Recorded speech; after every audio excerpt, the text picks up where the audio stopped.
আজকে বলতেছেন সংসদে আর নাকি কক্সবাজারে খালি তেল আছে, রাস্তায় তেল পাচ্ছি না। সংসদে বলতে প্রচুর তেল, আবার শোনা যাচ্ছে যে পতেঙ্গাতে তেল। দুটো কথাই সত্যি, কারণ আপনি তো চুক্তি করে আসছেন তেল বাংলাদেশে আসবে, এই তেল প্রথমে যাবে সেভেন সিস্টারে, তারপর বাংলাদেশ পাবে।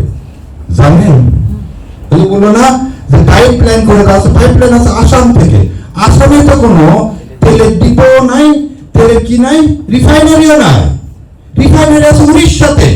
তাহলে আপনি যে বললেন বাংলাদেশ আর আসামের মধ্যে যে পাইপ লাইন করে দিলেন তেলে, এই পাইপ লাইন দিয়ে কি হবে? চিটাং বা মোংলাতে তেল আসবে, সেই তেল যাবে আসামে, তারপর আসাম থেকে সেভেন সিস্টারে যাবে। তাহলে এটা দয়া করে বিদ্যুৎ মন্ত্রী বলেন না কেন? হ্যাঁ তেল আছে, কিন্তু সেই তেল আমার জন্য না, ওই তেল ওই আমার দাদা যে আমাকে রেখেছিল এত বছর।